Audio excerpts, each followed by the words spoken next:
Shalom. First of all, Ruth, תודה רבה.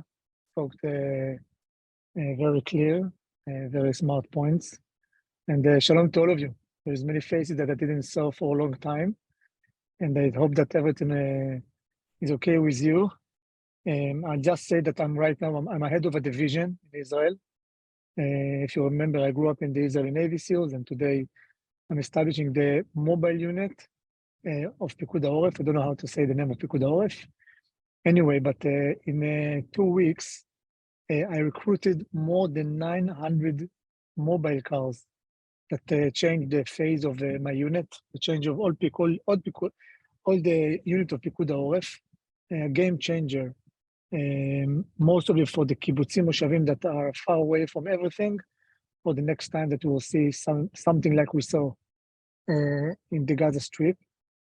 I'll just say, for the beginning, I think it's super important to say that we are just in the beginning, and we are in the beginning of war that is going to be hard, is going to be painful, okay? We are not ready for that. From the, let's say, government and army perspective, Ruth spoke about the last year in Israel, the amount of energies that we invested on fighting against each other, okay? No doubt that our enemies used this opportunity. And I'm telling you, as someone that saw the bodies Saturday afternoon, Saturday night, and I saw what's happening in the area of the kibbutzim nearby Gaza. It's something that we're not remembering in our nation, and maybe also things that we didn't saw in the Holocaust.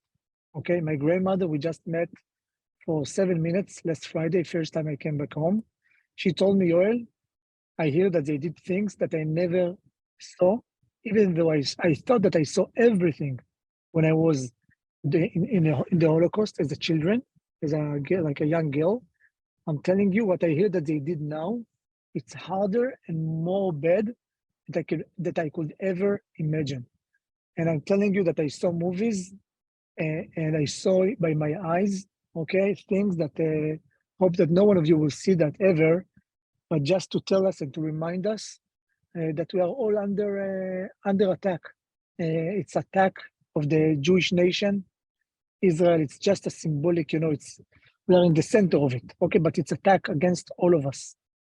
And it's not going to be short. It will be at least, let's say, I'm guessing around a year, not less than that. And we need to be more united than ever, okay, in the last 75 years.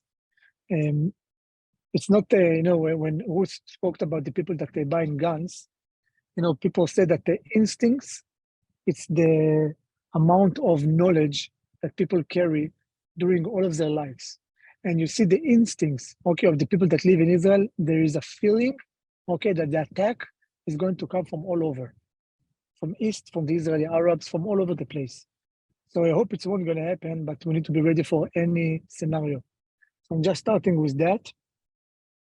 There is a lot to say about many things. I will just say that on this same situation, you can imagine that when the Hamas come in to Be'eri, not by mistake, they go and they're murdering workers from Thailand, okay?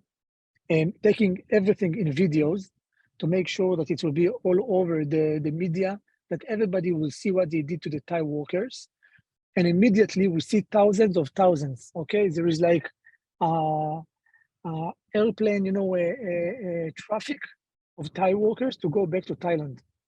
And it means that 25% of the manpower that taking care of the best manpower today in Israel, that taking care to all of the food supply in Israel, okay? The food security system is about to leave us.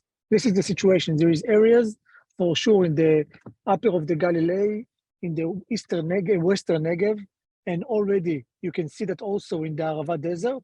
You see thousands of Thai workers that leave Israel. And imagine that right now, 250,000 Mexicans leaving the United States, okay?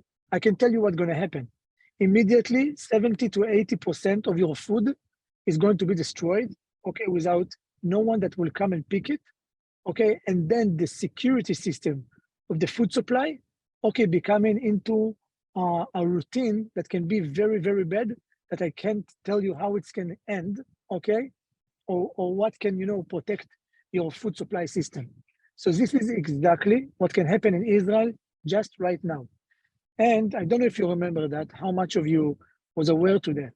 But when COVID started in Israel, we got the first call from the farmers and also from the Minister of Agriculture. And they told us, listen, there is 4,000 Thai workers that just left Israel and 6,000 that can't come back to Israel. And the ship that's supposed to bring, the wheat or whatever they need to come with from Ukraine are going to turn around and not going to be able to bring it into Israel because nobody allowed them to get into the port. So here, okay, double what we had in 2020 when COVID started, double that in 4 or 5. This is what you're going to see now. In COVID, we recruited 40,000 volunteers, okay, with your help, and we protected more than 500 million shekel of fruit and vegetables that was almost destroyed, okay?